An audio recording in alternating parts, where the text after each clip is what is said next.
রচনাকারী B.R.. আম্বেদকরের বিরুদ্ধে কুমন্তব্য করা হলো কেন? অমিত শাহ জবাব দাও। সংসদে বাবা সাহেব আম্বেদকরকে বিরূপ ভাষায় সম্বোধন করায় তার প্রতিবাদেই আজ রাজ্য জুড়ে তৃণমূল কংগ্রেসের প্রতিবাদ মিছিল।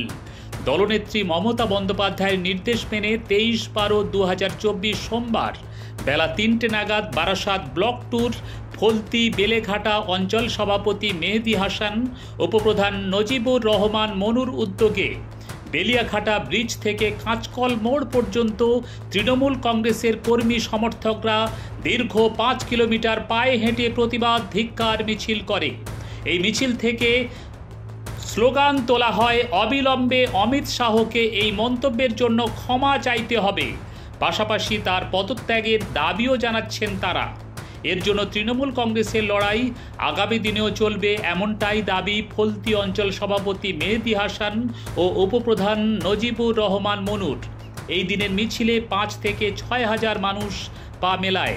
মহিলাদের উপস্থিতি যা ছিল চোখে পড়ার মতো দৃশ্য। অমিত শাহ তথা বিজেপির কটূক্তি, ঘৃণা ও অপমানের প্রতিবাদে অঞ্চল সভাপতি মেহেদি হাসান, উপপ্রধান নজিবুর রহমান মনু কি জানালেন? চোখ রাখুন শাসন বাংলা টিভির পর্দায়।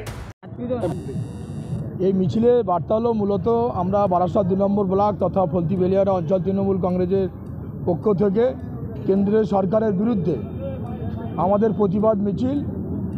অমিত শাহ যে দেশের স্বরাষ্ট্রমন্ত্রী, যে আইন ভারতবর্ষের আইন যিনি তৈরি করেছেন ডক্টর বি.আর. আম্বেদকর, তার বিরুদ্ধে যে ক্রুচুকে মন্তব্য করেছে, অবিলম্বে অমিত শাহকে পদত্যাগ করা দরকার বা নরেন্দ্র মোদীকেও পদত্যাগ করা দরকার। কারণ এরা 2014 সালে দেশের ক্ষমতায় এসে মানুষকে শেষ করছে।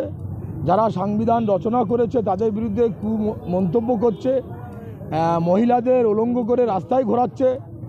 যারা গরিব মানুষ 103-এর কাজ করে খায় সেসব টাকা বন্ধ করে দিয়েছে, এরোপ্লেন বিক্রি করে দিয়েছে, আবাস যোজনা ঘর বন্ধ করে দিয়েছে, সড়ক যোজনা রাস্তার টাকা উন্নয়ন বন্ধ করে দিয়েছে। আসলে বিজেপি সরকার কি করতে চাইছে? ভারতবর্ষে কি শ্রীলঙ্কা করবে বলে খুঁজছে না কি করতে চাইছে?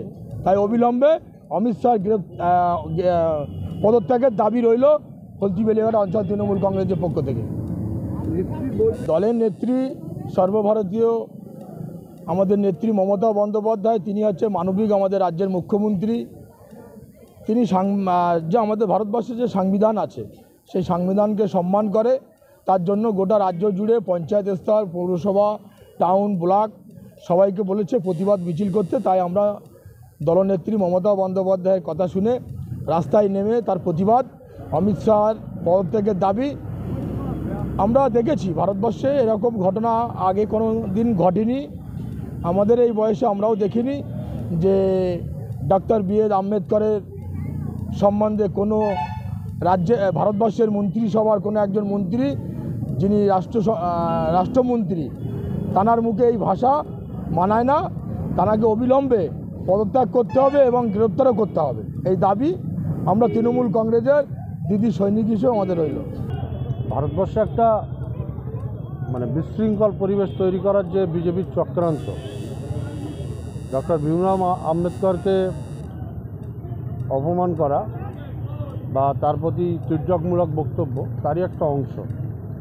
তারা সমগ্র ভারতবর্ষে যে সাম্প্রদায়িক পরিস্থিতি সৃষ্টি করতে চাইছে, এক দেশ এক ভোট, সংবিধান পাল্টানোর যে পরিকল্পনা, তারই একটা অংশ।